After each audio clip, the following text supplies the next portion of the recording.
பயங்கரவாத தடுப்பு சட்டம் நடைமுறையில் இருக்குங்க இலங்கையில்.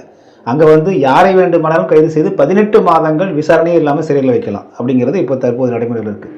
இப்போ கடந்த 10 நாளைக்கு முன்னாடி என்ன செஞ்சுருக்காங்கன்னா, புதிதாக இன்னொரு பயங்கரவாத தடுப்பு சட்டத்தை வந்து நடைமுறைப்படுத்த போகிறோம்னு இணையதளத்தில் வெளியிட்டிருக்காங்க. நீங்களும் உங்கள் கருத்துக்களை மக்கள் சொல்லலாம்னு சொல்லிட்டு, ஏற்கனவே இருக்கிற பயங்கரவாத தடுப்பு சட்டத்தை ரத்து செய்து விட்டு இதை செய்தால் கூட பரவாயில்ல. அப்போ தமிழர்கள் இவங்களுக்கு என்ன தீர்வு தர போகிறாங்க அப்படிங்கிறது ஒரு கேள்விக்குறியாக இருக்குது. இது எப்படி நீங்கள் எப்படி பார்க்குறீங்க? எதுவும் இல்லை. அது வந்து ஜேவிபி என்பது அந்த ஏற்கனவே உள்ள அந்த பிரேமதாசா கட்சி அல்லது இந்த ராஜபக்சே கட்சியை விட தீவிரமான இனவெறி கட்சி. அவங்களும் இனவெறி கட்சி தான். அவன்லாம் தமிழர்களை படுகொலை பண்ணது பத்தாதுன்னு கண்டித்த கட்சிங்க ஜேவிபி கட்சி.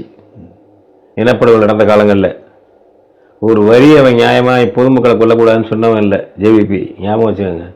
இப்போ என்ன புனிதராயிட்டார், புத்தராயிட்டார். அவர் புத்த மதத்துக்கே கெட்ட பேர், சர்வதேச கெட்ட பேரை உண்டாக்குறது அந்த கும்பல் தான், சிங்கள கும்பல் தான்.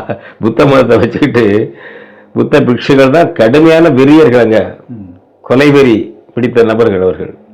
அப்படி இருக்கும்போது அவர்கள் அதெல்லாம் செய்ய மாட்டாங்க. அவங்கெல்லாம் வந்து தமிழர் எதிர்ப்பில் வந்து கடுமையாக இருக்காங்க. உலகம் பூராவே தம்பி இப்போ இந்த தேசிய இனங்களுக்கெல்லாம் சமத்துவம்லாம் இப்போ கிடையாது. வலுவில்லாதவனை அடித்து பிழைக்கணுங்கிறது தான் கூட்டாட்சிகள்லேயும் இருக்குது. அந்தந்த தேசிய இனமும் போராடிட்டு இருக்கு. இப்போ இந்தியாவிலே பல தேசிய இனங்கள் போராடிட்டு இருக்கு.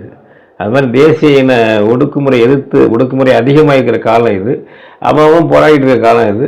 இல்லை நம்ம முன்னாடியே போராடி நம்ம இவ்வளோ தியாகங்கள் பண்ணியிருக்கிறோம். இதற்கெல்லாம் ஒரு விடை கிடைக்கும்.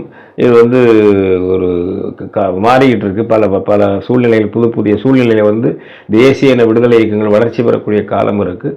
அது மாதிரி அந்த நிலை ஈழத்தமிழர்களுக்கும் வந்து விடிவு வரும்.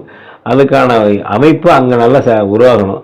அந்த நாட்டில் இன்னைக்கு எந்த அளவுக்கு உருவாக்கிக்க முடியுமோ அந்த சர்வாதிகார கெடுபிடிகளுக்கு இடையில, அதுக்கு இடையிலையும் ஒரு நல்ல தேசிய விடுதலை இயக்கத்தை ஏதோ ஒரு பேர்லையோ எந்த வகையிலையோ அந்த உணர்வு மங்காமல் அவங்க வளர்த்துக்கிட்டு வரணும்.